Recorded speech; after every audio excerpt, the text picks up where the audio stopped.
Hey guys, Retro Reviews here again with another Transformers video review. This time I'll be taking a look at the Cybertron Deluxe class Crosswise figure. As you can see, here he is in his vehicle mode. I am having a very hard time deciding whether or not this plastic is black or a very, very, very neon, or not neon, but navy blue. Like, it's probably like 99% black and 1% blue. Like, because it's not fully black, but it's there. And back then, Hasbro really didn't want to cast figures in black plastic. In fact, they kind of steered away from even doing black plastic on any of their figures as much as they could. The wheels on my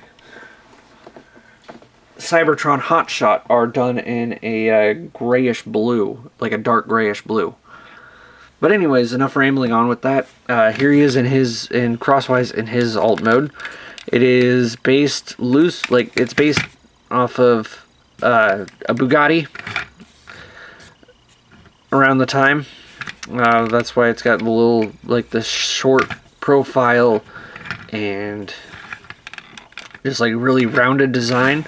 Some of the changes between it being an actual Bugatti and just to prevent it from crossing over into copyright infringement is the grille and the headlights. The taillights are here, painted on actually pretty well, unlike figures nowadays. He does roll pretty well, although due to his transformation, we're going to find out that there's a good reason why. Because of his transformation, not all four wheels can get down on the ground as easily. But that being said, all the details here are really nice. I do like the exposed engine with the spoiler coming up. And this does have a play feature in it, which I have been refusing it to display it in this mode because it just looks absolutely just dumb. But this does become his gun in robot mode. And this is a flame effect piece / missile. So, when you put it in card mode, that's what it looks like. And that's so silly looking. And then as you fire it, that's what it does. And then you can also remove it, which, again, it's just really his spoiler, so, and his, like, some additional exposed engine. So you're just kind of really just changing it up between whether or not it's a regular stock Bugatti or a supercharged, tuned-up Bugatti. Anyways, being a denizen of Earth, he does come with an Earth planet key. And as you see, the key jack is right back here in the back bumper. So all you do is just plug that in. Make sure your fingers are out of the way because this does go really fast. But we do get two quad barrel missile launchers that spring up over the roof of the car. Non-firing, of course, but they do spring up really, those springs are really powerful, if you can tell. And when you plug them in, you do have to do both of them at the same time. Because if you do one of them, and then do the other one, I don't know why it does it like this, but if you do one of them, then the other one pops off. So you do kind of have to push both of them in at the same time in order for it to work. Now, for size comparison, I've ran out of vehicle modes to use from around his time, but he's actually pretty normal sized for a deluxe of his time. And if we go ahead and take a look at a deluxe from today with the Siege Prowl mold, as you can see, there's a little bit more to be, like, just, he is kind of bulkier and cleans up a little bit better underneath too.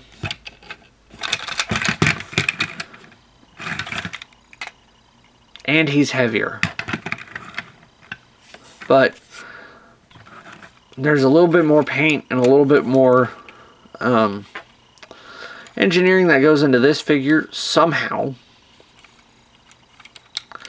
that Crosswise doesn't have. So, and I say somehow because we're going to see in a minute that this, out of the entire Cybertron line, I think this is one of the more complex figures when it comes to transformation. So we'll get to that here in a minute. I do also really want to point out one small thing, is I do believe the only difference between Crosswise in between this release and then the Takara release is that there is no Autobot insignia on the Takara release. So anyways, on to the transformation. We're going to go ahead. We can actually leave that on right now for, actually we're going to take it off. Go ahead and take off the gun. And get your fingernail under here, under these pieces. Just kind of detach them from there. And don't pull that all the way off, but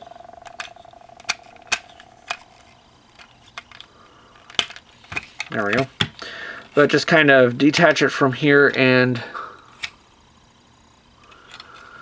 pull it out.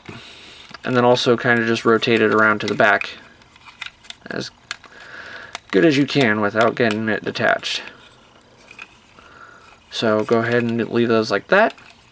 Come here underneath the car and grab the front wheels and then pull those out and down, and that's going to unlock this section here and then allow us to bring the waist and fold that down.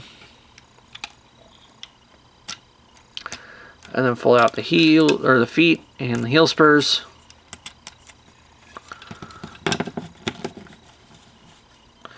Like so. And then we're going to need to adjust the camera. And then come here, untab the roof and the windshield. And then bring these arms around. And then get the arms in position.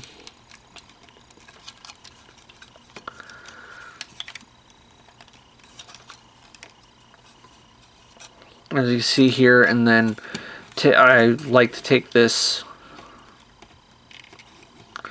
the hood piece, and then fold it around so that way it sits up against his arm a lot better.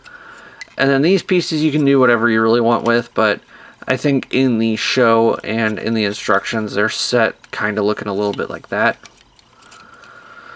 So that's what I do with them. And then lastly, we're going to take his head, fold it forward, and then we're going to take this whole assembly here, and we're going to collapse it all down. And then everything clicks into place, and then you can bring these pieces up.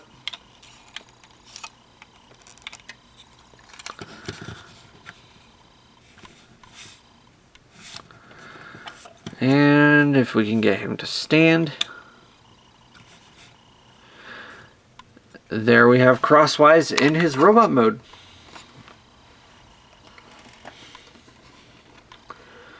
So now let's go ahead and take a look at that head sculpt real quick. Get that brought in here.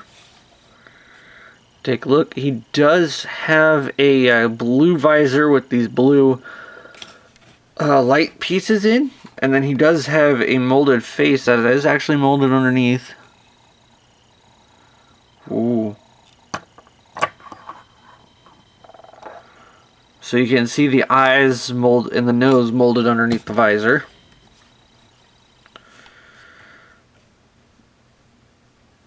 There we go. But the eyes are not painted.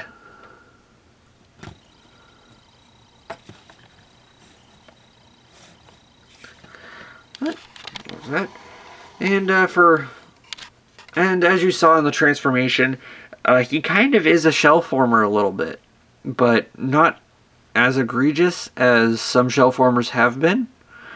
I do kind of get some Robots in Disguise Cyburn vibes off of him, but not too bad. But other than just like his arms and legs, there's no real new details going on. You can also bring the the shoulders closer to the body too, to make it kind of collapse it or form a little bit better. But yeah, there is a little bit of extra detail coming out on the arms, some gold paint on there, and some gold paint on the feet. But nothing really to write home about. We do have this play feature. You can bring these around, and he does in the show use these as additional guns. There's not a lot of detail in there to distinguish them as guns. And it's also kind of hard to get the backpack to line up the way I want it to. And he can go ahead and hold his gun in his hand. Which looks like that. And I'm not going to put the flame effect piece on because it looks dumb. Articulation. His head is on 360-degree rotation, as well as being able to look up a little bit, but no down movement. His shoulders, they are on this hinge for the transformation, so you can also bring them down and away from the body to help with poseability as well. But it is on a ball joint, and it's cut for about a 90-degree bend, as well as full, unhindered 360-degree rotation. A ball joint on the door wings, ball joint in the elbow. Kind of cut a little high, but that's alright. And does allow for 90-degree bend as well as full 360-degree rotation as well. The hips, again, on ball joints, can bend all the way, or can kick out far that way. Forward is about that much movement, but backwards, we're going to get about that much movement. So it's not too bad, but there is some room for what could be better. And then a 90-degree ball joint in the knee. Then nothing in the feet, except for you can kind of pose the feet a little bit to help with stability on his poses. But that's about it for his posability. Like I said, the gun fits just perfectly in his hand.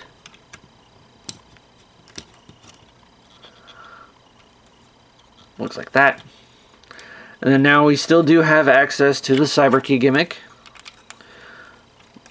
And this time, instead of just going over the roof of his car, they go over his shoulders. Which, that looks pretty good. Now, I believe this character was originally going to be called Smokescreen. And they had a G1 Smokescreen style for him already. But Crosswise was the last minute name that they came up with, and this is the character model they used for the show. But I do think there was a couple instances where Crosswise was actually called Smokescreen in the show on accident in the American or in the English dub. Also, there's no light piping, by the way. But yeah, so there is actually a repaint of this figure in traditional G1 Smokescreen colors. And it's technically supposed to be the same character. Even the bio on Smokescreen's package states it's the same. And now for size comparison. I'm going to go ahead and compare them up next to the Siege Optimus. Now, Crosswise is a significant amount shorter than the Siege Optimus.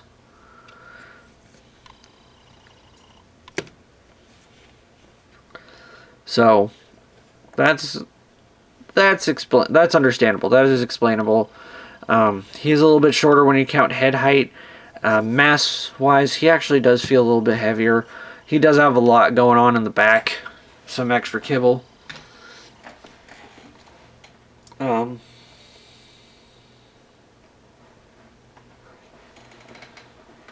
Go ahead and bring out the Hotshot figure that I just recently reviewed, and you can see that he's not that much shorter than Hotshot, but Hotshot still is pretty tall as Deluxes go for this line.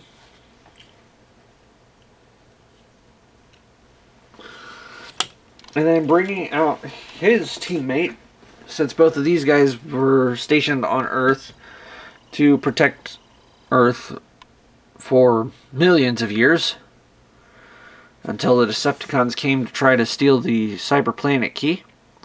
Here he is with Evac, so the two protectors of the Earth Cyberplanet key standing here and actually in pretty good scale with each other. So that being said, if you can find Crosswise for a pretty good price, I do recommend picking him up.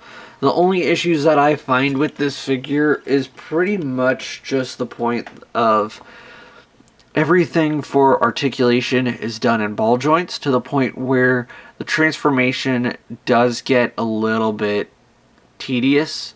It's not super finicky, but it is a little bit hard to get everything lined up absolutely perfectly, to where, like you saw with my problem that I had, where all four wheels were hitting the ground.